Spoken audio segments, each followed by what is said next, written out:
Careful baby. Nasa entrance pa lamang kami ng mall, ay kitang-kita ko na kung gaano ka-excited si Indira. Actually, nasa biyahe pa lamang kami ay panay na ang tanong niya, kung ano daw bang meron sa mall na pupuntahan namin. She asked me if it's just the same in France, and I told her yes. Mall pa rin naman. Walang pinagkaiba. Only the people. Hindi, baby, do not run. Bahagya akong napahilot sa aking noo. Pinagtitinginan pa kami ng mga tao, and it's not helping. I feel uncomfortable. Especially because they're throwing me a judgmental stares. Some of them recognized me, maybe, I don't know. Hindi ako sigurado. May iba kasing nakahawak sa cellphone, at nakatutok sa akin o di kaya'y sa anak ko. Mommy, there are so many people. Nakangiti nitong saad nang bumalik ito at lumapit sa akin. She hold my hand, kaya binuhat ko na lang siya. Marami din namang tao sa France baby. I softly said. She only shook her head. And they're wearing slippers. Napangiwi ako kay Indira. This brat. Of course baby. Everyone can wear slippers. But in France, I seldom see people wearing one. It's always shoes or sandals or boots. Sabagay. Nagtungo kami agad sa shop, kung nasaan ang mga swimwears. The sales lady greeted us with a smile. Ibinaba ko na muna si Indira, para makapaglibot siya sa shop, at matingnan kung anong gusto niyang design ng swimwear na susuotan niya. Habang namimili ako, ay hindi ko maiwasang makaramdam ng irita. The sales lady is following me non-stop, at hindi ako sanay sa ganun, pero alam kong ganun talaga dito.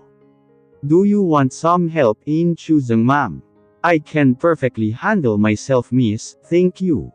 I told her flashing a slight smile. Yumuko naman ito ng bahagya, ngunit nanatili pa rin sa aking likuran, anak niyo po ma'am. Bahagya nitong itinuro si Indira, na ngayon ay nakangiti habang nakikipag-usap sa isang sales lady.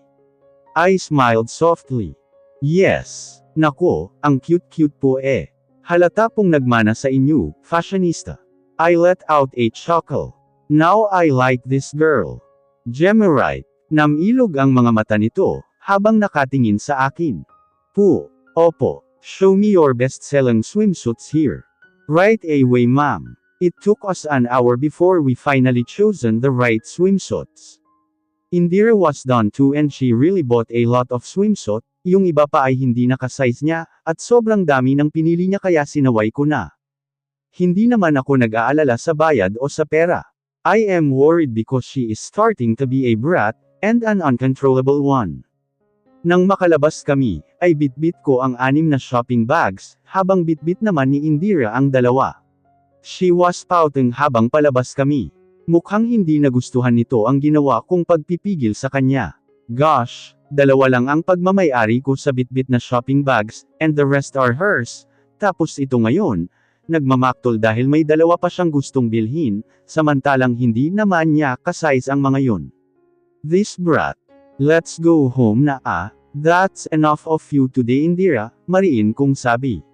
Well, hindi naman sana yun ang plano namin. I still want to tour her around, kung hindi lang ito naggagalit-galitan ngayon. Kitang-kita ko kung paano naging padabog ang paglakad nito, dahil sa sinabi ko.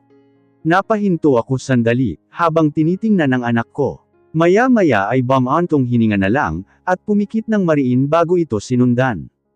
We rode the escalator pababa mula sa 3rd floor, and Indira was being cold and brat. Mukhang sinusumpong na naman ang prinsesa ko, dahil hindi napagbigyan sa gusto. Indira, Indi, baby. I tried calling her, but she just kept on walking. Baby, let's eat na muna. Di ba you want to try Jollibee? I asked softly. Nasa 1st floor na kami, at mukhang walang balak ang anak kung pansinin ako. Indira, let's go to Jollibee. I said again, hoping to catch her attention, pero nagulat ako nang bigla na lang itong naupo sa sahig. Napatingin tuloy ang mga tao dito, and I was worried for a split second, dahil akala ko'y nahimite ito, pero maya-maya ay narinig ko na ang pagpalahaw nito ng iyak. Oh Jesus Christ! Sandali akong natuod sa kinatatayuan, habang nakatingin sa anak kong pinagsisipa na ang 2 shopping bags, na kanina ay dala niya. Her loud wail caught the people's attention even more. Some of them were even glaring at my baby's direction. Some of them were covering their ears dramatically, na para bang ang anak ko ang pinakamaingay na tao sa loob. I was stopping myself from shouting at the people. How dare they? Baby, I softly called her pero mas lalo lang itong umiyak. Napabuntong hininga ako, bago ibinaba ang mga dala. Inabot ko ang anak ko, but she's refusing my hold. Indira, hindi, baby.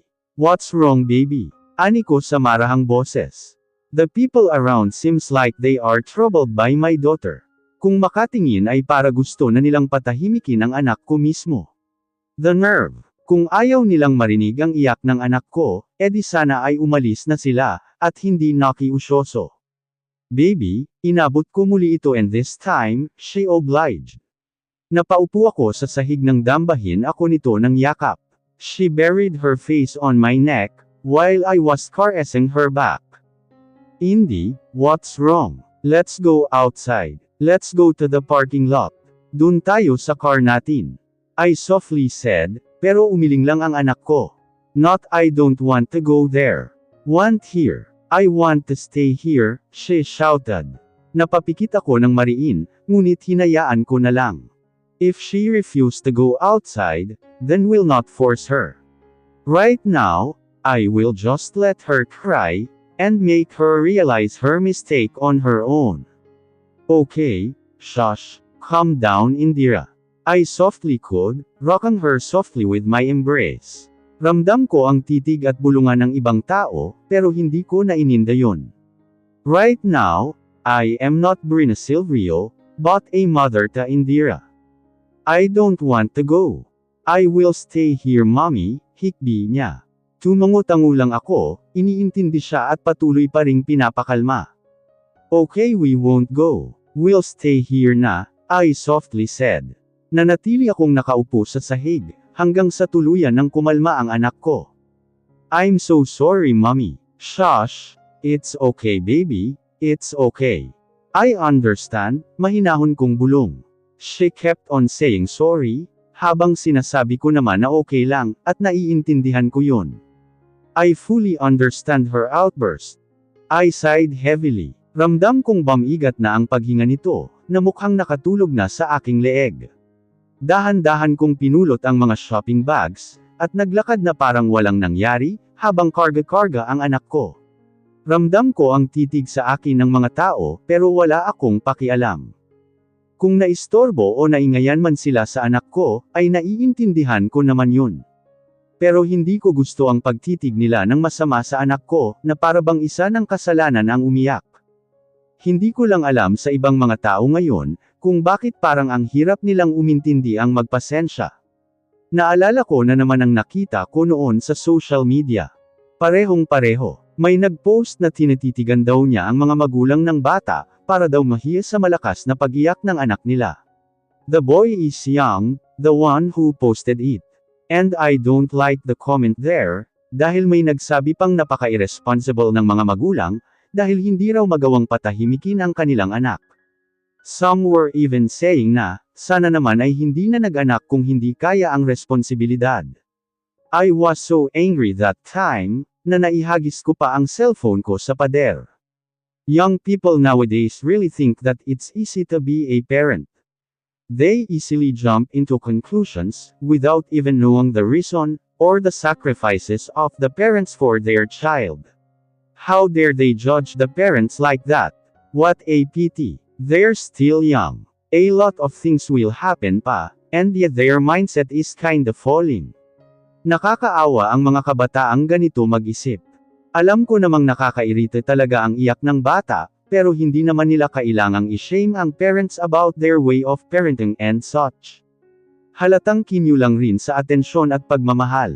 What angers me more, is that may nagsabing mas mabuti pa daw ang mga pets. Someone replied na naiintindihan nga daw ang mga hayop na nag-iingay din naman sa gabi, kaya bakit hindi ang mga baby? And that one replied na pwede naman dong ireklamo sa barangay, sana din daw ay pwedeng ireklamo ang mga bata sa pag-iingay. That's nonsense literally. Some people nowadays are lacking of empathy and patience. They didn't even know anything, so I don't understand why they have that kind of mindset at all.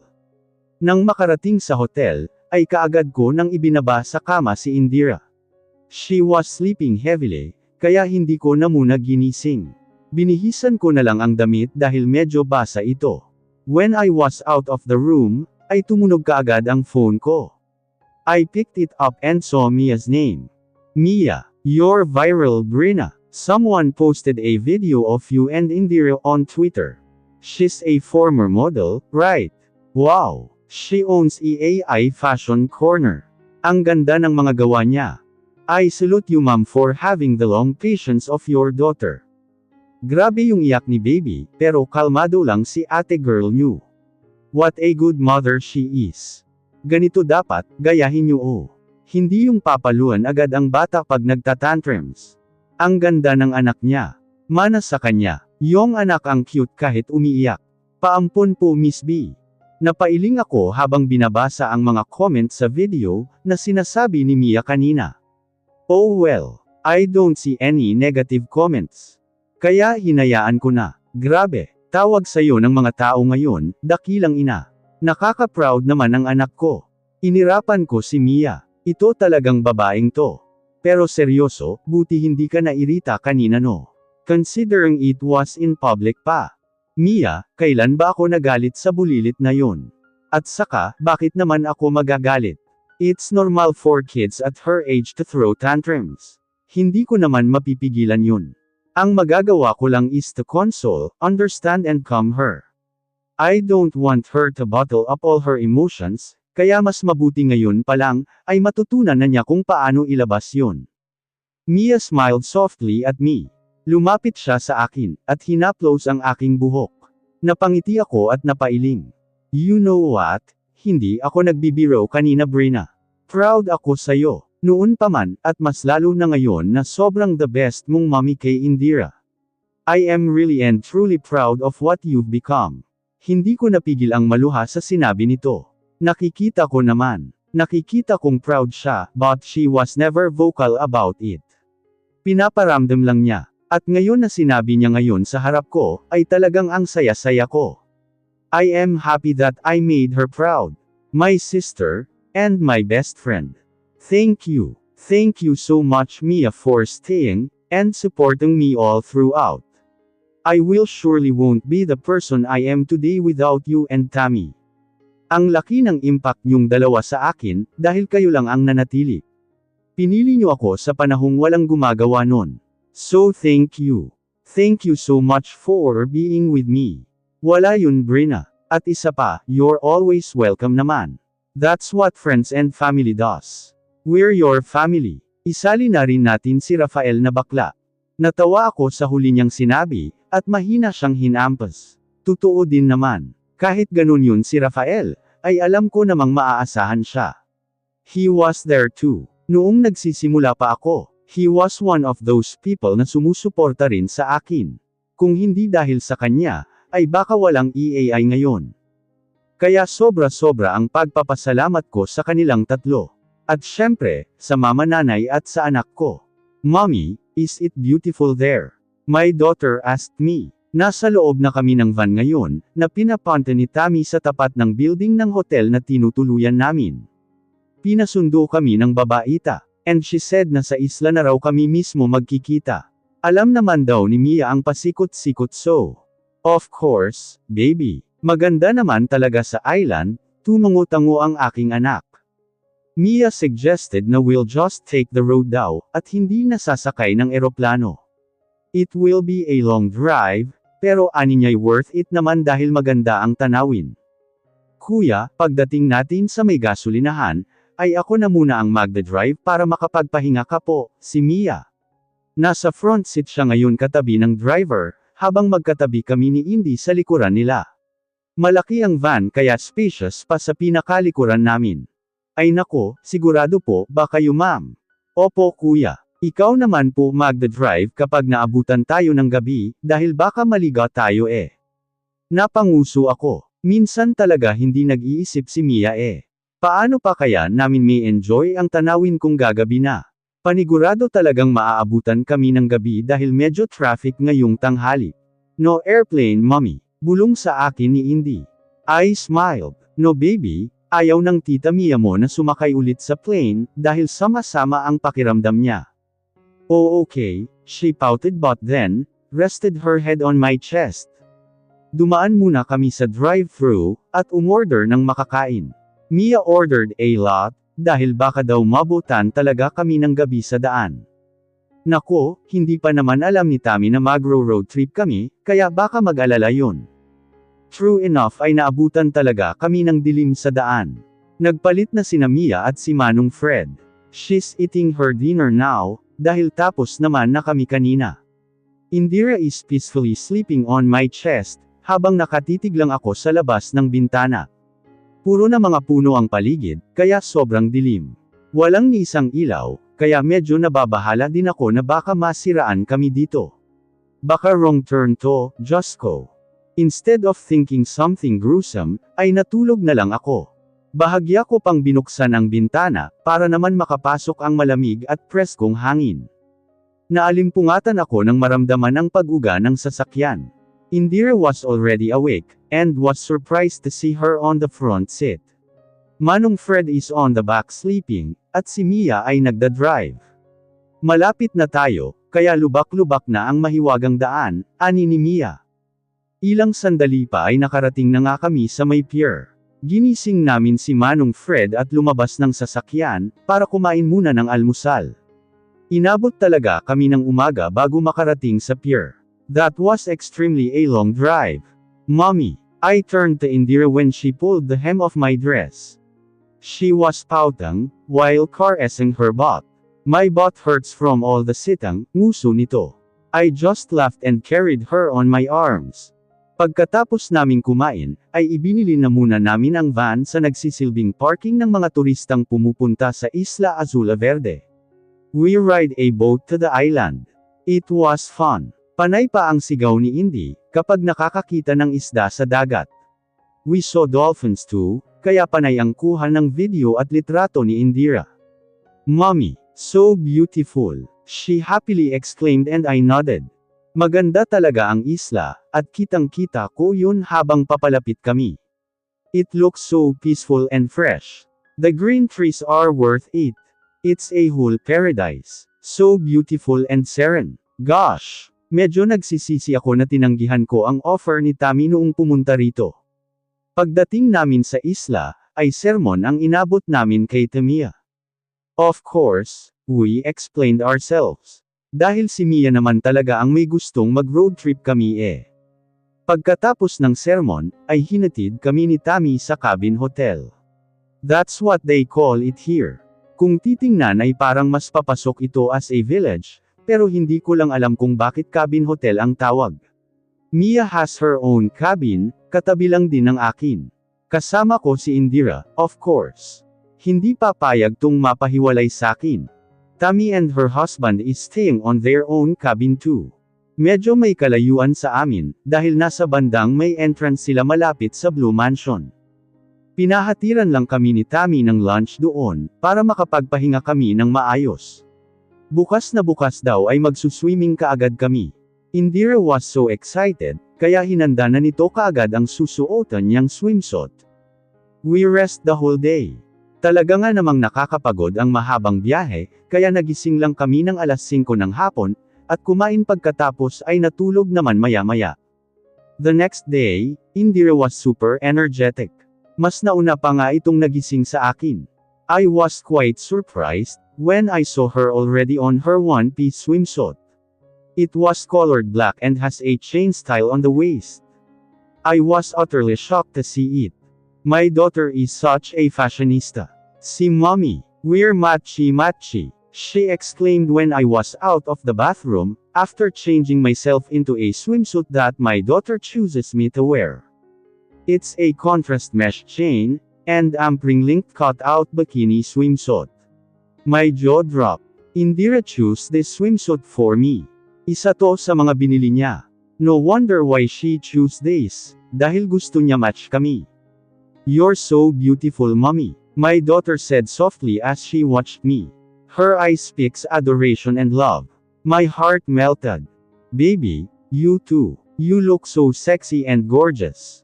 Like mommy. I smiled then nodded. Like mommy. Maya-maya pa ay pumasok na si Mia sa kwarto namin. She's wearing a bandeau swimsuit. Bagay na bagay sa kanya, kaya hindi ko tuloy maiwasang purihin siya. She was just rolling her eyes, while I was complimenting her, at ngumingiti naman kapag si Indira na. Gosh! This girl! Nang lumabas na kami ay nagtungo na kami sa exit. Tammy texted to meet us in a nearby restaurant, na malapit lang sa seashore, para makakain na muna ng breakfast, before doing some activities. Habang naglalakad kami sa puting buhangin, hawak-hawak ko ang kamay ni Indira, na panay ang ayos ng kanyang malaking sombrero, para hindi liparin ng hangin. Mia was walking ahead of us. Panay ang kuha ng litrato sa tuwing magagawi sa amin ang kanyang camera. Maaga pa pero ang dami ng tao sa paligid. Some kids were playing on his sand, while the adults are already soaking wet from the peaceful beach. Mommy, I want to swim. Indira pouted. Later baby, we'll just eat breakfast na muna, okay? She nodded in understanding. Nang makarating kami sa restaurant, ay kaagad na kaming pumasok doon. I wasn't surprised anymore to see some relatives of Tammy, pero hindi ko nakita si Tito at Tita. Mia said that Tammy's husband rented the whole resto for today, and seeing some unfamiliar faces, siguro ay kamag-anak to ni na Euler. Brina, Tammy called. Pinasadahan ako nito from head to toe before smirking. Parang di nanganak ang bruha. Tayo na lang kaya, babe. Nguso nito sa akin, at hinawakan pa ang chain na malapit sa dibdib ko. Tinampol ko ito dahilan ng kanyang paghalakhak. Mia, tunay yan mare. Tammy exclaimed before holding Mia's ano. She even had the guts to squeeze it.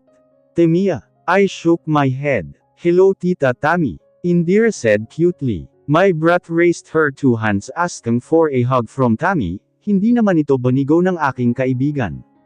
Halos hindi na nga niya bitawan ang anak ko kung hindi lang lumapit si Euler. That's enough babe, let them eat. Hinapit pa nito si Tammy sa baywang, at hinalikan ang pisngi. Edi kayo na. I greeted some of Tammy's cousins na kilala ko. I asked Tammy kung bakit wala si Tita at Tito, and she said no susunod lang daw ang mga yun, dahil may importanteng pinuntahan. After eating ay dumiretso na kaagad ang iba sa dagat. Some decided to take a dip, and some were just playing volleyball sa seashore. I was watching Indira as she played with Topaz. They're making a sand castle, and Topaz was pouting, dahil halos ayaw ipahawak ni Indira ang castle, afraid that he might break it. Ang bilis ng panahon, no? Parang kailan lang ay iniiyakan mo yang si Indira. Tas ngayon naman sakit na ng ulo, natawa ako ng mahina sa sinabi ni Tammy. Pinapagitnaan nila ako ni Mia. Right. Masakit na talaga sa ulo ang little brat na yan, pero si Indira lang ang sakit ng ulo na tipong aalagaan at mamahalin ko. Pero ang totoo Brina, nilingon ako ni Tammy at nginitian. Have you moved on? I smiled softly. I did. I already moved on from all the pain, but as what I've said, wala pa akong pinapatawad ni isa sa kanila. Well, masisiguro ko na magiging civil ako, if ever I meet them again, but it doesn't mean that I will pretend like nothing happened. No, that's not possible. Well, that's the most important thing right now. After our heart-to-heart talk, ay sakto namang may lumapit sa amin. They're a group of college students, I think. They wanted to take a picture with me, kaya pinagbigyan ko na. Minsan lang naman to so. When lunch came, we decided to rest for a while. We stayed at the Blue Mansion na pagmamayari ng asawa ng kaibigan ni Tammy na si Ishian. And Ishian's husband, fortunately are friends with Euler. Nang dumating ang hapon, ay balik na naman ulit ang lahat sa dagat. Walang nags-asawa. Ang mga pinsan ni Tammy, ay nagsimula ng mag-ihaw ng karne ng baboy. May hotdog at marami pang iba. I helped them, while Mia is watching Indira for me. Ang ganda mo talaga ate sa personal no. Natatawa lang ako sa tuwing sinasabi nila yan, hindi na nas anay eh. Ako lang naman to. Are you guys fine there? Lumapit sa amin si Euler. Ngumiti ako dito at tumungo, but my eyes drifted to the familiar person at his back. My heart hammered crazily. Buhok pa lamang ang nakikita ko, ay parang nag-aapoy na ang mga mata ko sa galit. By the way, this is one of my good friends, Conrad Montesserio. Umalis ito sa likuran ni Euler, at kitang-kita ko kaagad nitong pagtitig sa akin. His eyes. Muntik na akong matawa nang makita ang malambot nitong titig sa akin. It was as if he's been longing to stare at me this close. What a big fat joke. My jaw clenched. Ibinaba ko ang pack ng marshmallow na hawak-hawak bago tumalikod. So much for this outing.